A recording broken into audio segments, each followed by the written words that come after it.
নমস্কার বন্ধুরা, বাঙালির ঘরে ও বাইরে চ্যানেলটিতে আরও একবার স্বাগত জানাই তোমাদের সবাইকে। আশা করি তোমরা সবাই খুব ভালো আছো। আজকে 15ই আগস্ট, স্বাধীনতা দিবসের অনেক অনেক শুভেচ্ছা জানাই সবাইকে।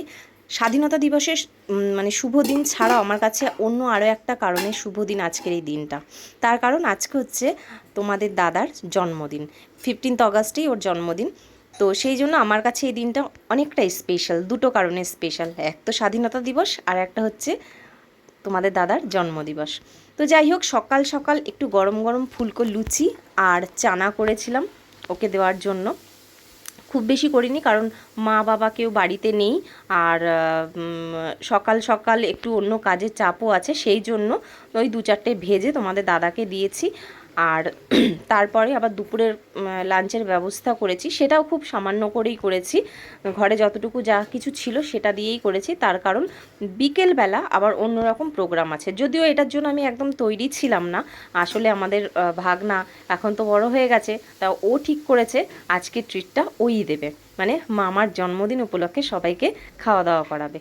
যেহেতু এখন নতুন নতুন কাজ করছে, পয়সা ইনকাম করছে, ওর শখ হয়েছে আমাদের সবাইকে খাওয়াবে, সেই জন্য আজকে ওর কথা মতো আমাদের বেরোতে হবে। কোথায় যাচ্ছি সেটা অবশ্যই শেয়ার করব, তার জন্য পুরো ভিডিওটা দেখতে থাকো।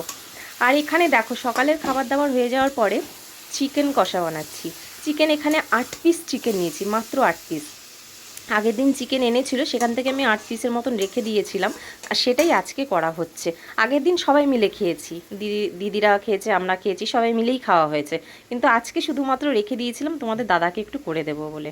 আর এখানে দেখো, অল্প একটু চাল নিয়েছি, পোলাও হবে, মানে ওই দুজনের মতনই হবে।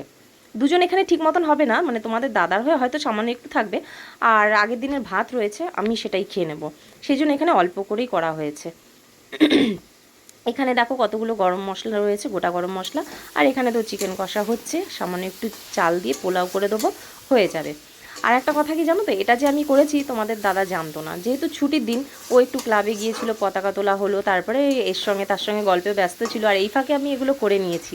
ও বাড়িতে এসে বলছে একটু পোলাও আর চিকেন কষা বানালে আজকে ভালো হতো, কিন্তু দেখো খাওয়ার সময় আমি সারপ্রাইজ দিয়েছি। আর ও যখন বলছিল, আমি কিন্তু বলেছি যে তুমি কি এনে দিয়েছো যে আমি বানাবো, আজকে ভাতই খাও। এইসব বলার পরে ও যখন থালাটা সামনে দিয়েছি, ও পুরো অবাক হয়ে গিয়েছিল, মানে একটা সারপ্রাইজ দিয়েছিলাম।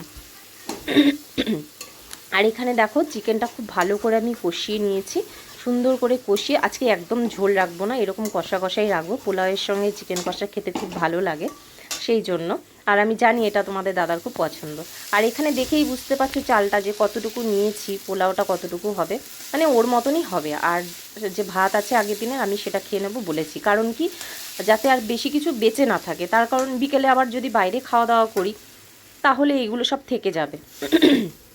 আর বেশি বাসি খাওয়ার থেকে ওই টাটকা টাটকা করে খাবো, সেটাই ঠিক আছে। আর তাছাড়া দিদি বাড়িতে আবার মনসা পুজোর ব্যাপার স্যাপার আছে, সেখানে আগের দিনই যেতে হবে, সেই জন্য। তো যাই হোক, মানে শুক্রবারই দিদি বাড়ি চলে যাব সকাল থেকে, সেই জন্য আর বেশি কিছু রাখলাম না। তো চলো পোলাওটা করে নিই। আর ফাইনালি এখানে দেখো, আমি সাজিয়ে নিয়েছি সুন্দর করে, একটা গোল বাটিতে আমি পোলাওটা চেপে রেখে দিয়েছিলাম, আর এরকম সুন্দর গোলের মতন হয়েছে। ওখানে চিকেন কষা, চাটনি, আর এখানে রয়েছে 5 রকম ভাজা, ঢ্যাঁড়স ভাজা, একটু গাজর ভাজা, ওখানে রয়েছে পটল ভাজা, কুমড়ো ভাজা, আর আলু ভাজা। তো চলো এবার তোমাদের দাদাকে খাবারটা ধরে দিই। আর এই খাবারটা বাড়ার আগে কিন্তু ও বলছিল এই কথাটা, যে চিকেন কষা আর পোলাও করতে পারতে তো, কি ভাত টাত রান্না করলে। তো যাই হোক, এখন ওকে সারপ্রাইজটা দেবো। ফাইনালি এখন সন্ধেবেলা, এখন বাজে 7:30 থেকে 7:45, আর আমরা বেরিয়ে চলেছি। এখন যাচ্ছি, এই যে ভাগনা বসে আছে দেখো ওখানে, মিঠির বাবা, মিঠির মা আর মিঠির দাদা, 4জন রয়েছে। আর এই গাড়িতে রয়েছি আমরা 4জন। আমরা 4জন বলতে এই যে দেখো পুচকেটা, মানে মিঠাইয়ের মামা গাড়ি চালাচ্ছে, আমি আর মিঠাইয়ের মা, মানে ছোটো ননদ, ওর হাজব্যান্ড আসেনি। তো আমরা 8জন যাচ্ছি। এখন যাচ্ছি মধ্যমগ্রাম। মধ্যমগ্রামে একটা রেস্টুরেন্ট আছে, আহার বিরিয়ানি বলে, তো সেখানে যাচ্ছি। আর এখানে দেখো রাস্তায় যেতে যেতে ডিজে বাজিয়ে দেখছি সব নাচতে নাচতে যাচ্ছে। পরে বুঝতে পারলাম, মানে পরের দিন তো মনসা পুজো আছে, একদিন পরেই মনসা ঠাকুর আনতে যাচ্ছে সবাই মিলে, এইভাবে নেচে নেচে। আর এই যে দেখো কুচকিটা কি মজায় আছে, পুরো একদম চিড়ের মতন চ্যাপটা হয়ে গেছে মাঝখানে বসে। ফাইনালি যেতে যেতে আমরা তো পৌঁছে গেছি আহার বিরিয়ানি। তার উল্টো দিকে এখানে দেখো একটা কেক শপে দাঁড়িয়েছে, অয়ন কেক নেবে ওর মামার জন্য।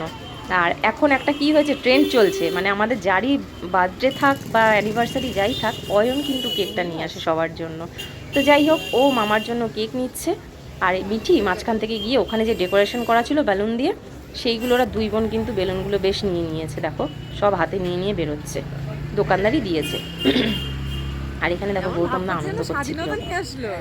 খাওয়াটা বড় কথা না, সবাই মিলে একসঙ্গে ঘুরতে বেরোনো, একটু আনন্দ করা, এটাই হচ্ছে বড় কথা। আর আমাদের মধ্যে এটা হয়েই থাকে, আমরা তো সুযোগে থাকি কখন কোন অকেশন পড়বে আর আমরা একসঙ্গে সবাই মিলে ঘুরতে যাব। কোথাও যদি যেতে নাও পারি, ওই দিদির বাড়িতে সবাই একসঙ্গে বসে আড্ডা মারা, ওই একটু কিছু খাওয়া, এই তো। যাই হোক, কেক টেক নেওয়া হয়ে গেছে। এই যে বার্থডে বয়, এই যে দেখো আহার বিরিয়ানি, তার উল্টো দিকেই এটা হচ্ছে মধ্যমগ্রাম। আমরা কিন্তু মধ্যমগ্রামে চলে গিয়েছিলাম, কিন্তু দুর্ভাগ্যবশত বিরিয়ানি ছিল না। খেতে গিয়েছিলাম আহার বিরিয়ানিতে বিরিয়ানি, কিন্তু আমরা মানে ওখান থেকে ফেরত চলে এলাম, কপালে না থাকলে যা হয়।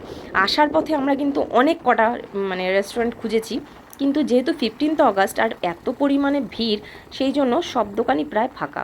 আর আমাদের পৌঁছতে কিন্তু অনেকটা রাত হয়ে গিয়েছিল। আর এখানে দেখো রাস্তাটা তো খুব সুন্দর লাগছে, কিন্তু চারদিকটা দেখেছো, ওই সাইডগুলো কেমন ঘুটঘুটে অন্ধকার। আর ওই যে দিদি কেকটা নিয়ে বসে আছে, কেকটা আমরা ঠিক করেছি যেখানেই খেতে যাব সেখানে গিয়েই কাটা হবে। ফাইনালি চলে এসেছি আমাদের বেলঘরিয়াতে। আর বেলঘরিয়াতে রাসুই রেস্টুরেন্ট তো তোমরা আগেও দেখেছো, এর আগেও আমরা ভিডিও ছেড়েছি, এই রাসুইতেই এসেছি ফাইনালি। এখানে জিজ্ঞাসা করলাম, যদিও বিরিয়ানি হবে না, কিন্তু পোলাও, নান টান এগুলো পাওয়া যাবে। তো এখানে বসে আমরা রয়েছি, এরপরে অর্ডারটা প্লেস করব। তারপরে একটু আড্ডা মারতেই সব বললো যে হয়ে যাবে। তো ফাইনালি চলে এসেছে, আমরা অর্ডার দিচ্ছি যে কি কি খাবো না খাবো। আমরা নিয়ে নিয়েছিলাম বাটার নান, না তান্দুরি নান, আর চিলি চিকেন, পোলাও আর মাটন কষা। তো সবাই মিলে এটাই খাওয়া হবে। আর দেখো অ্যাম্বিয়েন্সটা দেখো কত সুন্দর করে, এমনিতেই সাজানো থাকে, ডেকোরেশনটা খুব সুন্দর থাকে রাসুইয়ের, তার মধ্যে বেলুন টেলুন দিয়ে সাজিয়েছে, খুব সুন্দর লাগছে অ্যাম্বিয়েন্সটা। আর এখানে দেখো যে যার মতন করে টাইম পাস করছে মোবাইলে, কেউ গল্প গুজব, এই করতে করতে আমাদের চলে এসছে ডিনার রেডি। এবার আমরা খাওয়া দাওয়া করছি, খাওয়া দাওয়া হয়ে গেলে তারপরে আমরা কেকটা কাট করব। আগেই করতে পারতাম, যেহেতু রেস্টুরেন্টে প্রচুর ভিড়, তাছাড়া আমরা এমনিতেই খিদে পেয়ে গেছে, অনেকটা রাত হয়ে গেছে। তারপরে ভাবলাম যে না, এখানেই কেটে ফেলি, তার কারণ মিঠাই আবার বাড়ি চলে যাবে রাস্তা থেকে, আর আমাদের বাড়িতে ফিরবে না, ওর বাড়িতে চলে যাবে, তো কেকটা কাটা হবে না, সেই জন্য ঠিক করলাম এখানেই কেটে নিই। তো চলো তোমাদের সঙ্গে এবার কেক কাটার ভিডিওটা শেয়ার করি। খাওয়া দাওয়া তো হলোই। তো ফাইনালি ওর মামা এখন কেক কাটবে। আর আজকের ভিডিওটা পুরোটা কেমন লাগলো তোমরা অবশ্যই জানবে, ভালো লাগলে লাইক করো, কমেন্ট করো, শেয়ার করো। আর কোনো কথা বলছি না, তোমরা দেখতে থাকো।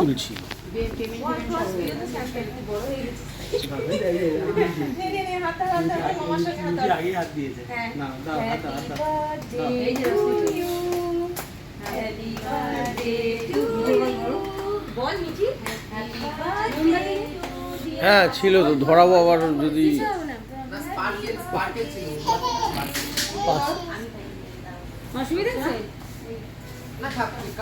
ঠিক আছে ঠিক আছে, থাক।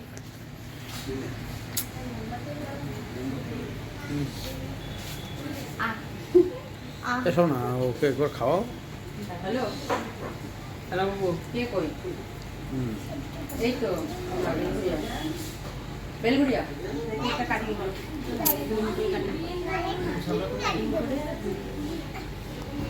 না হয়ে গেছে। এই তো দাদা ফোন করছিল, বললাম এই যে রাশিতে ওর মামা একটা কাটবে। মামা মামা এইটা দাও, আমি নেবে মামা। হ্যাঁ মা, হ্যালো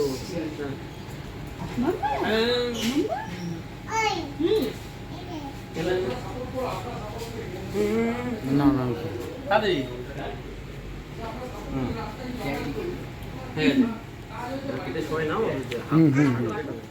ফটাফট নাও, আর ওদের হাফটা রেখে দাও। এই বন্ধ করে দেবো। হ্যাঁ বন্ধ এটা করবো তো, এটা করবো।